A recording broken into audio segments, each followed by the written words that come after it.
Love marriage वाली बहू। सुबह का वक्त था और सरला जी काफी उदास चेहरा लिए हुए पार्क में बैठी हुई थी। तभी उनकी सहेली सुमन वहां पर आती है। क्या हुआ सरला जी, आज मॉर्निंग वॉक करने का इरादा नहीं है क्या?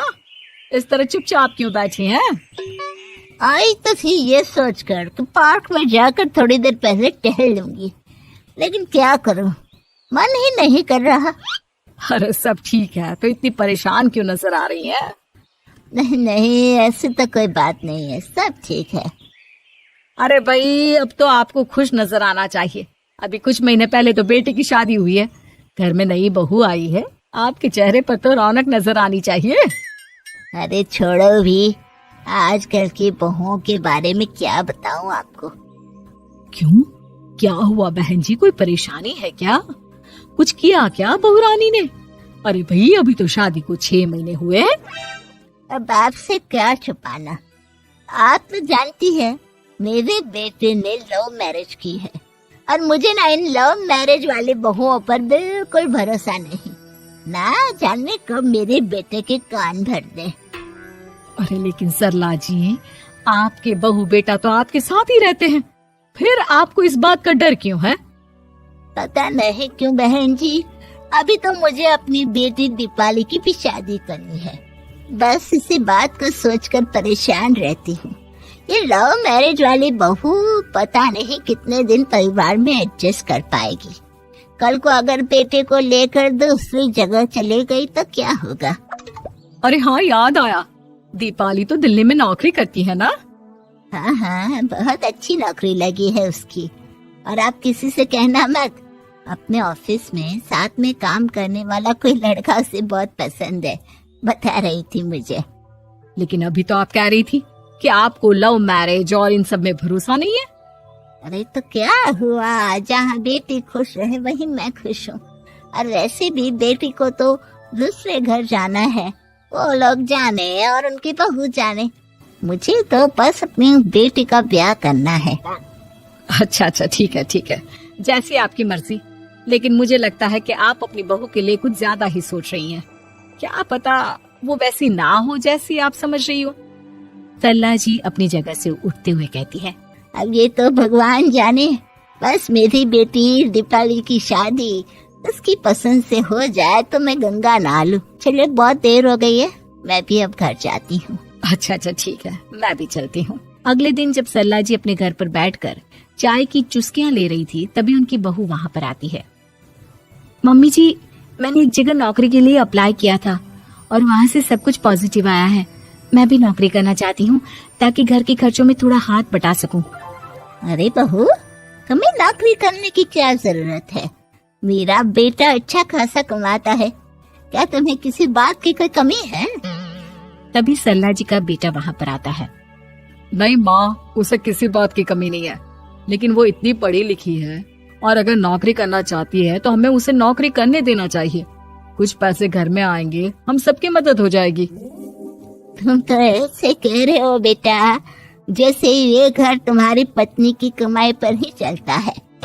अरे नहीं मम्मी जी, इनके कहने का ये मतलब नहीं है, बस मेरी ही नौकरी करने की इच्छा थी, इसलिए आपकी परमिशन चाहते हैं।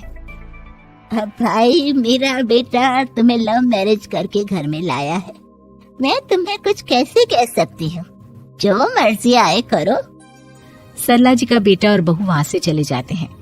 अब उनकी बहू नौकरी करना शुरू कर देती है।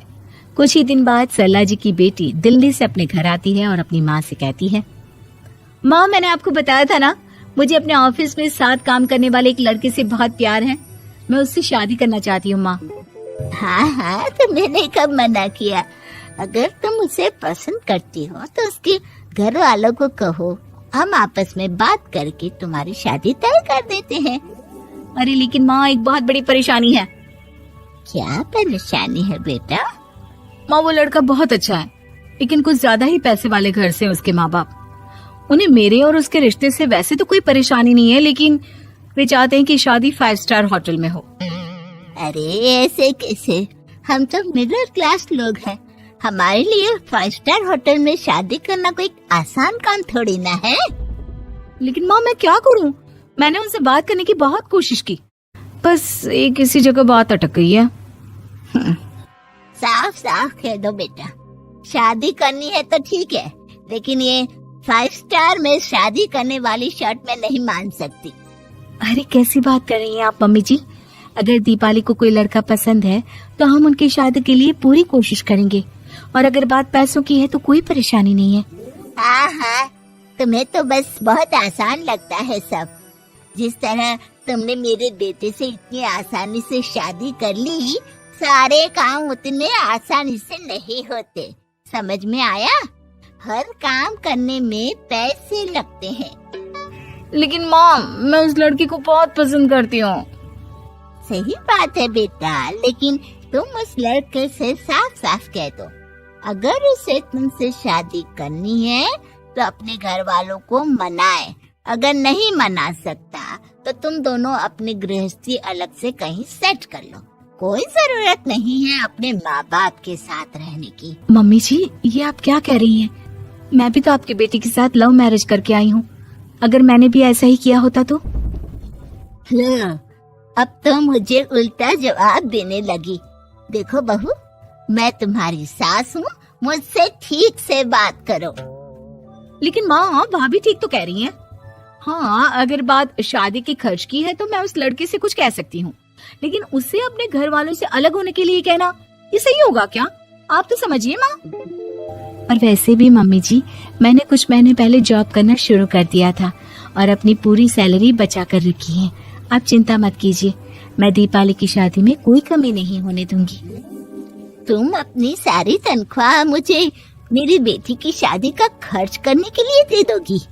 हाँ माँ, मैंने भाभी को पहले ही सब कुछ बता दिया था और वो इस बारे में सब कुछ जानती थी, इसीलिए उन्होंने पहले ही नौकरी करनी शुरू कर दी ताकि मेरी शादी धूमधाम से हो सके। तभी सरला जी का बेटा वहाँ पर आता है। देखा माँ, जैसा हम हर समय समझते हैं वैसा होता नहीं है। आपको लव मैरिज करने वाली बहू से नफरत थी ना, लेकिन अपनी ही बेटी की लव मैरिज पर आपको कोई एतराज नहीं था। ये तो गलत बात है ना। हाँ बेटा, सही कह रहे हो तुम। बहू, मुझे माफ कर दो, मैंने तुम्हारे बारे में गलत सोचा। आज से मैं बहू और बेटी में कोई फर्क नहीं करूंगी, और अपनी लव मैरिज वाली बहू से तो बिल्कुल नफरत नहीं करूंगी।